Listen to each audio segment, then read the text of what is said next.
Himlamt. In chai squeezed ni sitat, kin chatuskos kat and sachchin mayatan. Hello, I'm LaRae Wiley. I'm a leader at Salish School of Spokane. Tali kulim limt kuala apanata solhalt. We're very happy to be here today. Ushahai slach, di schelwi, ushi chatuskal isin mayatan tit Chris Parkin. And this guy is my husband, my friend, and the principal at Salish School of Spokane. Chris Parkin, his Salish name is Magpie. Kiwa. Chiit kulhinak ulamanta ti chuchautet niai penking kuch ulus ku inquanim. It is our way of doing things, our culture, that when we gather, we always start with song. Kiu. Ulin hamink ihi synquanim alincha ihi synquanim ul ihi tsailta chikam kumanim plump. So the song I'm going to share now is my personal medicine song. It is my own song, and I offer it to you as a blessing. Uchchak twistwi. Please stand if you're able.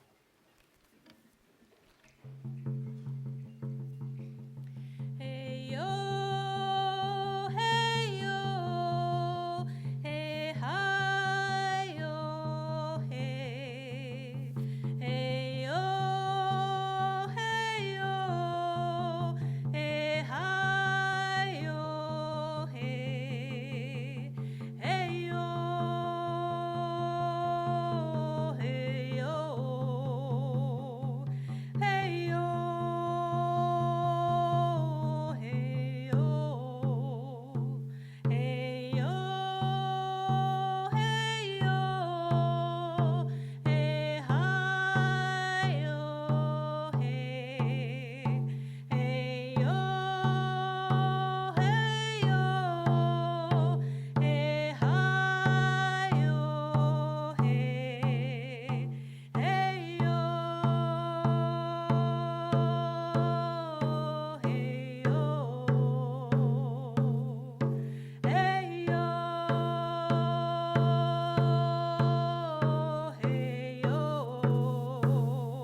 hey yo, hey hi yo, hey, hey yo, hey yo,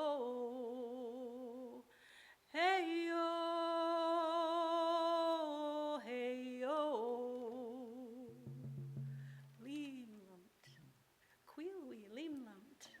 Please be seated.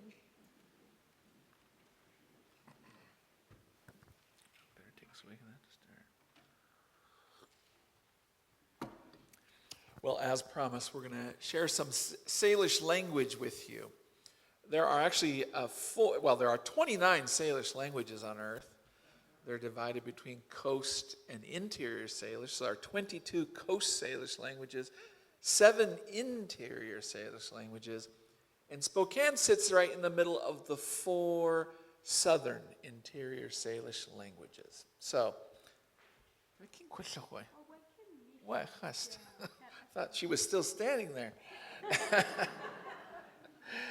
So, the language we speak in our family that LaRae was speaking was one of the 4 Southern Interior Salish languages, Insachchin, Colville Salish. And that's the language we speak in our family. It's the language of instruction at Salish School of Spokane. The first Insachchin word that I'd like to teach you is a word that we use to say hello, that we use to say goodbye, and that we use to say you're welcome, and about 10 other things. So it's like a super word for insachchin. At the end of this word, you're going to hear a very subtle sound. It's a small glottal stop. What is a glottal stop?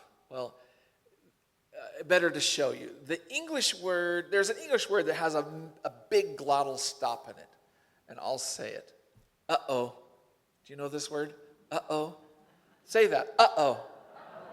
You said that all back here. Uh-oh. And that's the glottal stop. So the word I'm about to share with you has a very soft glottal stop.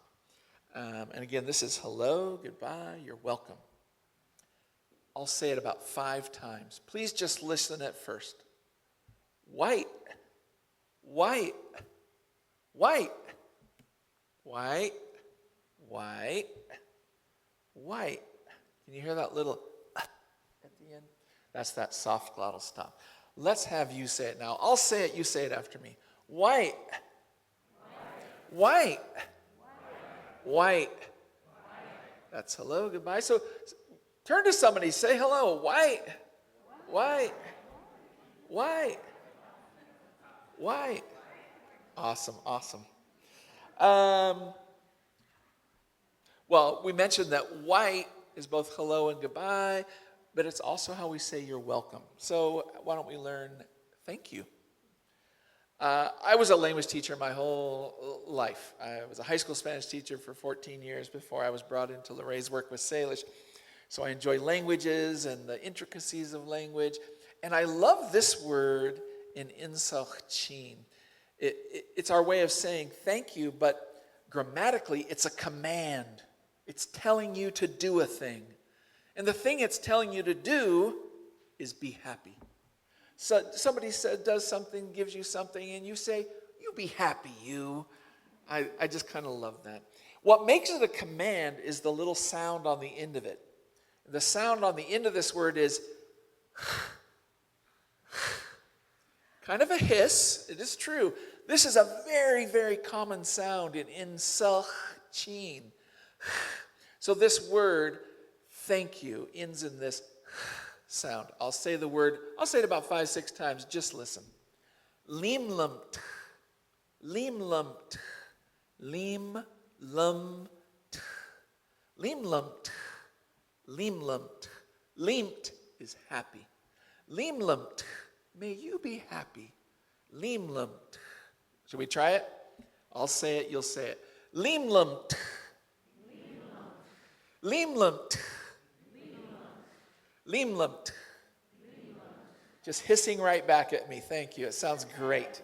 Sounds good. Limlumt. Well, limlumt is thank you. White is you're welcome. So let's try that. I'll say limlumt. You say white. Limlumt. Limlumt. Now you say limlumt, and I'll say white. White. White. Excellent. Well, we're very happy to be here at this church. When we were a young couple, some 40 years ago, we used to come to the Unitarian service with my great Aunt Aggie and Uncle Elmer, and they were longtime members, and so it always feels good to come back. And we recognize that we're in a community, a loving community. So the last thing I want to tell you how to say in insachchin, Colville Salish, is I love you. All right. The first part is qu. It just says qu. That means you. In chamink, my love. So grammatically it's saying, you are my love. Queen chamink. You know the animal, a mink? That's how it ends. Queen chamink. Queen chamink. That's I love you. Let's try it. I'll say it, you'll say it.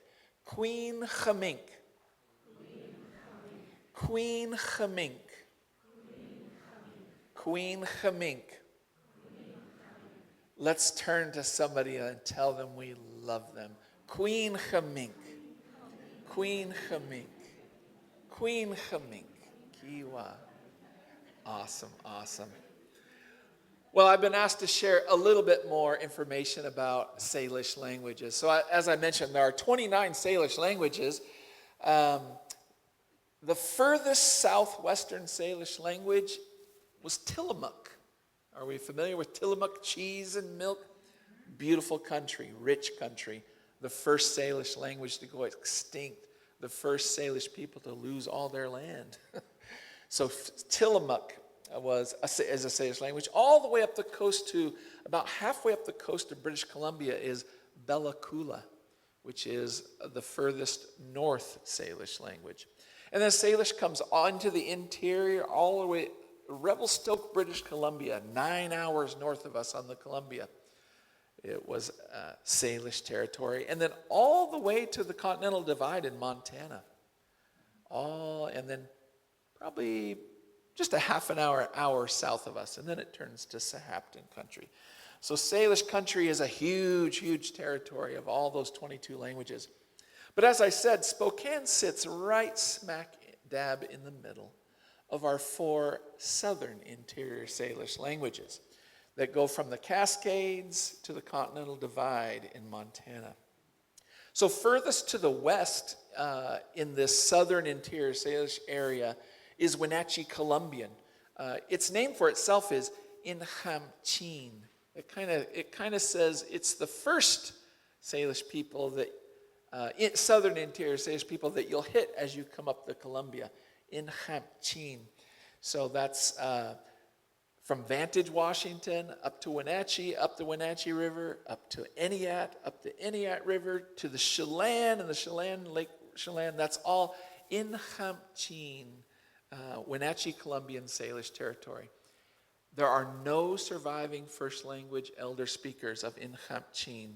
The last was Pauline Covington Stensgar. She passed, I believe, 4 years ago.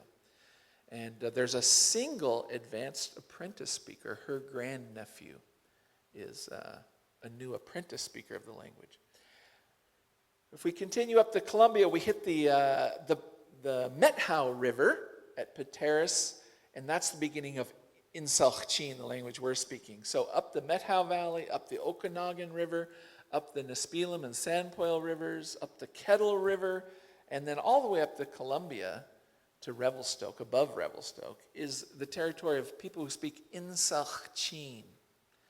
And then up the Spokane River, all the way up to Spokane Falls in the city of Spokane, was the territory of Spokane Salish. Spokane is one dialect of what we call Spokane Kalispel. So the Spokane dialect goes up the Spokane River, and the Kalispel dialect goes up the Pend Oreille River. So from Medaline Falls on the Pend Oreille all the way to Lake Pend Oreille, and then up the Clark Fork River all the way to Flathead Lake into the Continental Divide is the Kalispel Salish all the way into Montana. The language we're speaking, we have 2 surviving fluent elders here in the U.S. and about 25 more in the Okanagan Valley of British Columbia. And then we have about 50 new advanced second language speakers of the language. In Spokane Kalispel, there are 2 surviving first language speaking elders on the Spokane Indian Reservation. Unfortunately for the Kalispel tribe of Washington, their last fluent speaker, Stan Bluff, passed away just this past July. And then they count about 6 other fluent first language speaking elders in Montana. So 8 surviving first language speakers total for that language. And then the 4th Southern Interior Salish language is Coeur d'Alene. And that was spoken from the city of Spokane. Above Spokane Falls is actually traditional Coeur d'Alene territory, up to Post Falls into the Lake Coeur d'Alene drainage, the Coeur d'Alene River, the St. Joe River. And that's our 4th Southern Interior Salish language. The last first language speaker of Coeur d'Alene was Felix Aripa, and he passed in 2013. And they do not yet have any advanced apprentice speakers of their language. So this is the reality we face. Why are these languages so endangered? Genocide, colonization, segregation, forced assimilation, right? That's the ugly history. Why are they coming back? Because we have visionary leaders who've truly, truly believe that the language is the keystone for healthy communities, for the healing of people who are still carrying intergenerational trauma from that colonization and genocide, that the language and the traditional culture and all that it implies and all the beauty that it brings is the number one way that our communities can heal, that our people can heal, and that our children can grow up knowing who they are, celebrating who they are, and having a very strong sense of their own identity and possibilities. That's the dream of language revitalization. So Salish School of Spokane's mission is the revitalization of those 4 Southern Interior Salish languages. We come together as a loving community around traditional language and culture, and we're using education as a primary means of revitalizing the language and strengthening our community. Just as the genociders and the colonizers separated generations, removed children from their homes, and subjugated the traditional language and culture as a means of dispossessing the people from their land and ways, we can do reverse genocide. We can build intergenerational connections. We can bring back the traditional language and culture and let it hold us together in community, recover who we are, and celebrate a beautiful future. That's the promise of language revitalization.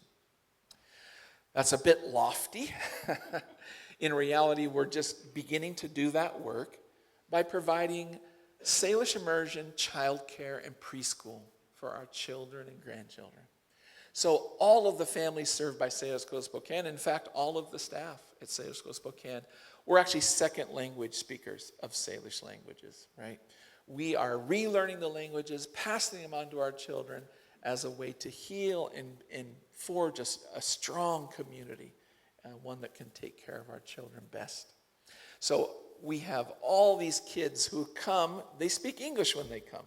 They come from English-speaking households, but we speak to them only in Salish, and we care for them and very carefully and with much love, speaking to them in the language. We return them to their drums. We return them to their traditional songs. We take them to gather our traditional foods out in the countryside surrounding the city.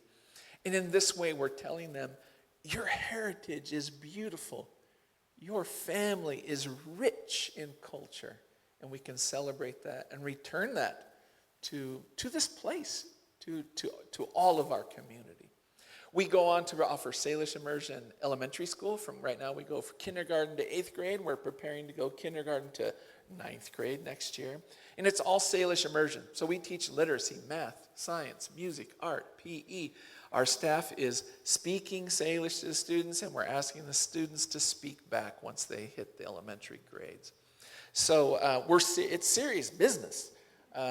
We have a Salish immersion math program that through last year went through pre-algebra. So we were teaching pre-algebra all in Salish immersion. But then our current crop of middle schoolers who were in 7th grade last year, they went too fast and learned too well. And now they're ready for algebra in Salish in 8th grade. Of course, we didn't have an algebra book. So you know what we did? We went onto Amazon and we ordered the Salish language algebra book. No such thing, right? So we're now translating and teaching a Salish algebra book. We were 10 days ahead of the kids. Now we're 7 days. So they're slowly catching our translation team. We'll see how the contest goes. We'd like to stay in the lead. This is a huge commitment. Just like we can't order an algebra book on Amazon, we don't run an ad and say, wanted, 8th grade algebra teacher must be fluent in Salish. I mean, we could run the ad, but there are no applicants. What we have to do in order to have an immersion school, to offer Salish immersion childcare and preschool and K-8, K-9 education, is we have to find people who are hungry to recover their language and culture. And wherever they're coming for, if they have that passion, we hire them. And then we teach them Salish. And we teach them how to do classroom management and behavior management. And we teach them the art of instruction. And we then train our own community teachers. So a few of us are certified teachers with a college degree, but the vast majority of our teachers are community members who had that passion for bringing back their language and culture, connecting in a community.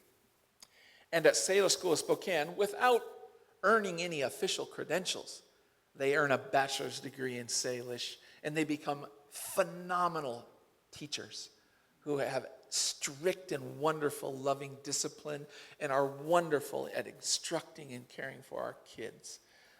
But they don't have any papers from the state.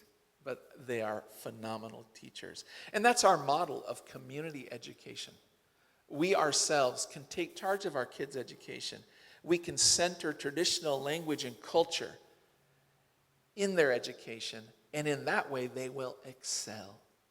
Other than our special ed kids, every single student at Salish School of Spokane reads at or above grade level in English, even though they spend their whole day in Salish immersion. These families make such a commitment. Every one of the parents of those children is also a Salish language learner. All of our parents have to do a minimum of 60 hours of language learning per year in order for their child to be eligible to be at our school. Tell me a school you know of in which the parents do 60 hours of anything. We're 65% low-income families. Our students are 10 to 15% foster children. And our families all pay tuition. They all agree to be language learners. Most of our parents who are learning the language in our evening programming are doing about double that amount of hours. They're doing more like 120 hours per year because they want to learn the language along with their children. They want to heal what they have carried for their grandmothers, those grandmothers who were taken away to boarding schools. They want that healing to come.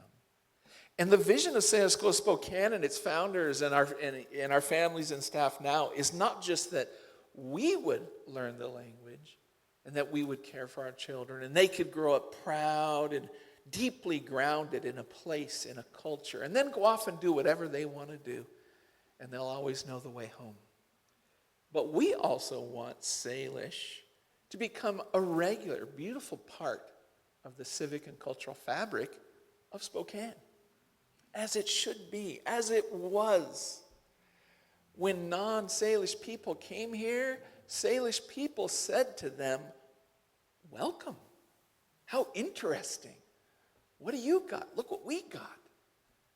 Beautiful, a beautiful initial relationship that was despoiled by greed and avarice and the desire for power. But in our community, we still hold that vision that people can come together in beautiful and honest cultural exchange and be in community with one another. And that's the vision. Think about the case of Hawaii. Every person living in Hawaii, and probably all of you, know there's a Hawaiian people, a Hawaiian culture, a Hawaiian language, and you even know a Hawaiian word. In Spokane, the number one question we get is, Salish, what's that? And then we get to say, well, the word Spokane comes from the word Spokane, referring to the sun or the moon. And there is a Salish people here. There's a Salish language here. There's a Salish culture here. And you're all welcome.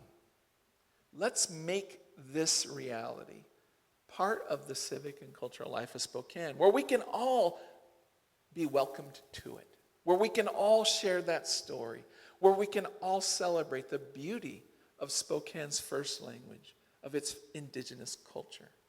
And that's why we're here today, and we're very thankful for you sharing this time with us. I think, are you going to, all right. We're going to close with a song, because that is the Salish way. So LaRae's going to talk to you about this song. Yeah. So this is a song. I'd like to thank Chris for doing most of the talking. I'm still recovering from a brain injury 2 years ago, so I get tired easy. But thank you, Chris, for doing all that talking. And I wanted to share this song that I learned from an elder in British Columbia. His name is Kayusalkin. Herman Edwards from the Similkameen Band of Indians, and this is a story he told me about the West Bank Band in British Columbia along the Lake Okanagan there. And it was a really hard winter. There was lots of snow that year, and game was really scarce. And the people were starting to starve. And they just didn't know if they were going to have to move, what's going to happen. They started praying and singing, asking for help and vision. And the next day, a flock of SÄtwen, sandhill cranes, flew into the valley along the shore of the lake, and they wintered there all that winter. And those SÄtwen, those sandhill cranes, gave themselves to the people so that they could make it to the spring. And this is a song about the giving of the sandhill crane to the people, and it's called SÄtwen.